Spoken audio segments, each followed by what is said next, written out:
Good evening, folks. This is Greg Judy, Green Pastures Farm. Today I'm here with Ike and David. We just moved the sheep. The sheep, yeah. Let's go on up here and look what we did, folks. We don't know how many baby lambs, and there's a bunch. We'll get a count on them July 7th when we get them up. But I can tell you this, the ewes are in good shape, the lambs are in good shape. And we moved them across this road over there. Well, you can see, we came across that valley. There's a gravel road over there, and everything was going good, wasn't it, guys? Until what? Yeah, well, until we got to the gate, we had about, 20 lambs at the back, and the ewes had already gone across.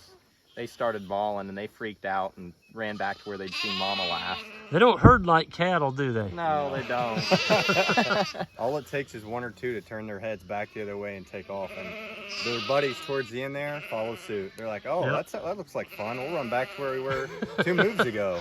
Well, you know, when you guys were clear up on the hill up there by the old home site, I saw those lambs go down that dam up behind that pond. They did that like 5 times. Yeah, it got irritated. And then they kept getting more and more of them. They were working my sweat up. Yeah, you'd go down, then I could go down. Like, them sheep are just playing ring around the rosy with you guys. It's like they were tagging buddies in. Like, come on, Yep. grab a few more. Yeah. Escalating the situation didn't seem to help either. It was like dominoes falling. The more they fell, the more they joined them. But let's walk on up here and see what these little guys are eating. They're probably just happy to be back with Mommy. There's a whole slug of lambs right there. Those might have been the ones that were behind. But I was in the lead with the four-wheeler, and all the dogs came across the road. And then here come the ewes. And these little guys, they're the ones that were at the back. And then Sugar, of course, how you, Sugar? She's just trying to help. But sometimes a young dog like that's not the kind of help you need. Yeah, Sugar came along at the perfectly inopportune moment when we were getting them close and just split through them like a bowling ball. I was like, oh, that's all right. We'll try that again. He's just trying to help, though. What do y'all think about the forage that they got access to tonight? Man, Is it just one species, or is there several species out here? No, There's a lot of species. I'm not the best with my classification yet, but I'll practice. That's fescue. Yep, We got our white clover here. yep. We got ironweed. That's the favorite. They like that one. Iron- Gricia Lespedeza. Yep. Now that's more fescue. Let's see what we got else in here. You're standing right in the middle of love grass. Yep, love grass. Yep. And that's palatable right now. Yep. Oh, here's a stick type right here. That's some people call that beggar's lice. I think this is buckbrush. Huh? Yep, that's buckbrush. Buckbrush. And I'm looking for some orchard. Yeah, here's some orchard grass. Yep, there's some orchard grass. Orchard grass. What's this? Is this gamma? Yeah, no, that's Indian grass. Indian grass. That's Okay. that's a native warm season. Years ago, guys, we bought some Indian grass hay, and I unrolled it all the way up this hillside, and now we've got a line of it coming down this hill. What is that plant? Now, there's not a huge amount of it. Just That is a persimmon. a persimmon. Oh, man. Yeah, that's a persimmon tree. So we've got a lot of that growing around. They're going to probably nail that. That's pretty tender stuff right there. The only thing I haven't seen too much of is the curly dock, at least on this Yeah. paddock. Right. Yeah, I don't see any curly dock. But boy, the sheep, they sound like they're pretty content out there. Oh, yeah. So what we did, folks, we got a pond right up there on that hill. We can walk up there and look at it. It's a really nice little watering pond for sheep, and you don't have to fence off the pond for sheep because they're not going to get in it. Oh, here's one you want to talk. Here, there you That's go. what is that? Yeah, Mustard? that's hop clover. Hop clover. Oh, or Japanese clover, you Or told me. Japanese clover. Fool's Yep, fool's clover. Yeah. Folks, here's one that you don't like. You're going to pick it right there. Now, David, put that to your nose and smell Oh, it. No, shoot. just smell it. Just smell Okay. it. I'm not going to make you rub it on your lip. I had him rub Smartweed on his lip the other day. And it wasn't talk. It didn't get him like I thought. Well, it I would. don't know. I had a couple acne spots flare up the Did last ya? couple. I did. No I don't know if way. you can see them. I don't know if they're from the Smartweed or what. But I'm not a teenager anymore. But I had a few flares We'll get you some Benadryl. It'll be all right. Golly, you do have a little I had a bump. couple little You zits got a little right bump, before. bumps underneath there. It's that darn smart weed. I'm sorry, David. Oh shoot! I don't think you are sorry, Greg, but that's fine. It I don't is. mind it anyway. It is kind of funny. So what this is right here, folks, this is a poison one right here. So this will actually kill sheep. Oh wow! This is called pearl mint, and we've got a little bit of it in here. It's been in here for 20 years. We run sheep in here all the time, and we've never lost a sheep. Now, if you had a solid stand of this pearl mint, and you put your sheep in too tight and you didn't move them, Oh yeah. can you smell it? Oh yeah. Real It's got a mint smell. menthol to it. To Yeah. it. Yeah. Can you smell it, David? Oh yeah, I can smell it just from Ike. But Yeah. And woo, that's strong. so it's a plant. If you have a solid stand of this one right here, folks, you don't want to lock them in real tight, and don't let your sheep get too hungry. Hey, Sugar. Yeah. Such a pretty little dog. So that's the only poisonous plant that I know of that we have here in central Missouri. Now, I know you get down south Missouri, there's one called poison hemlock.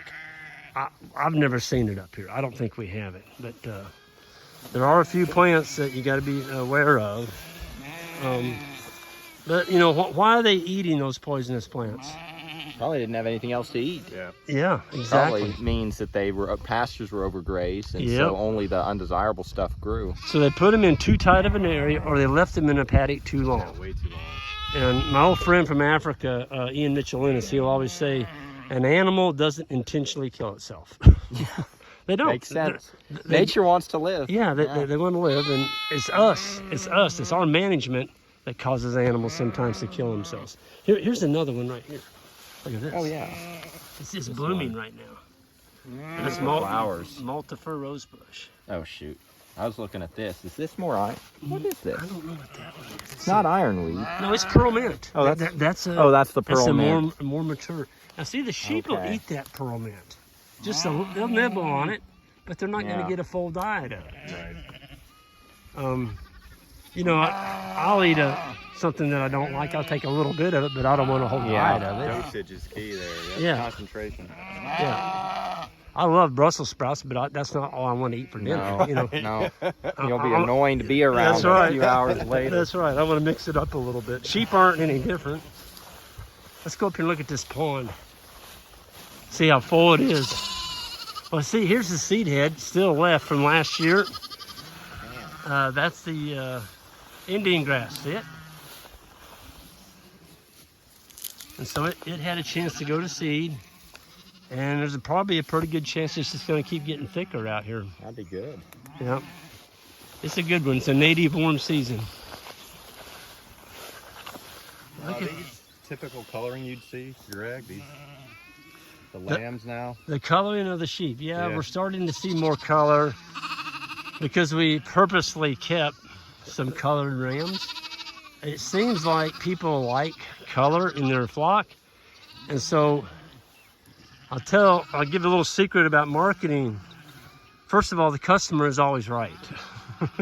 So whatever he wants, you know, that's what you should be producing. And it seems like every year when we have rams for sale, we'll have a pen full of rams, and people first come, first serve. They always pick the colored rams out first. Right. Yep. And they could all be about the same build, and they all pretty good looking lamb, but they'll pick the colored ones. And so that was a clue to me. It's like, and it's the same way on the ewes. People like a colored ewe. So give them what they want, you know. I personally like a white ewe, but the color just adds a little bit more flavor, you might say, to your flock. What is this thing? Is that nut thing? Yeah, we call that watergrass. Watergrass. They're gonna nail that. Okay. That's what the cattle just been tearing up on the other farms. Oh, here's our old nemesis right here. Oh. Golly, we still got a little bit of that stuff left. This is broom sedge, folks. Of course, this is the plant that was left over from last year. If you go down in the canopy right here, it's a warm season grass. It's not even putting any green on yet. That's good news. Yeah, but it's a worthless plant. When you see this stuff growing in your pastures, folks, you better be looking at your pH, because you probably got a very low pH, and that's why the broom sedge is here. Folks, the reason this is hard to heal right here, guess what? All this was scraped off to white clay when he built the dam on the pond. And so it's gonna, Took the topsoil. yeah, it took the topsoil with it. So this is gonna take some big ram bales unrolled in here with the Greg Judy bale unroller, put some animals on here, and we can get this healed. At least it's not bare soil. Yeah.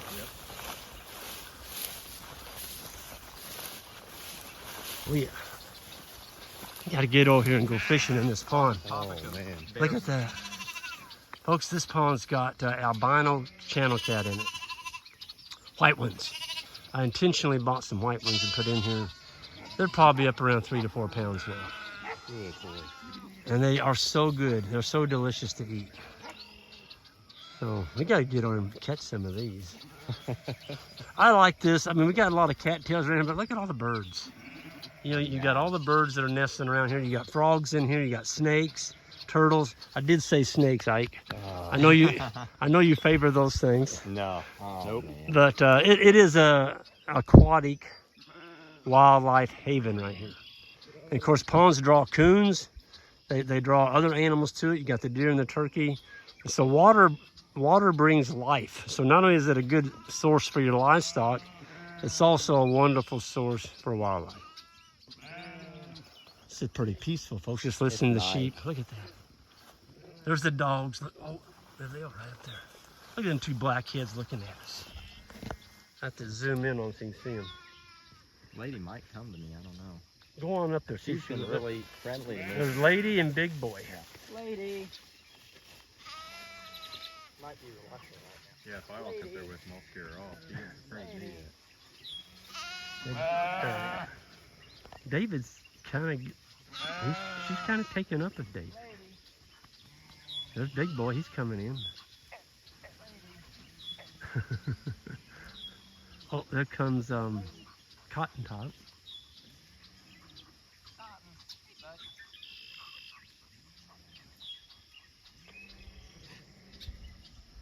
Well, you got pretty close to him. The other day, David was actually petting Lady.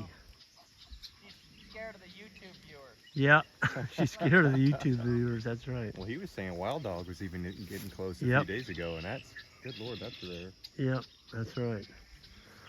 Well, folks, I'm gonna go ahead and sign off here. This sun is getting hot, and I'm getting hungry, and we're gonna go get a bite to eat. And we're just thankful we got all the sheep back across the road. All the mamas are with their babies, and life is good again for the sheep. Everyone have a good one, and hit that subscribe button all the way out. Thank you, Ike. Thank you, David. And everybody have a good one.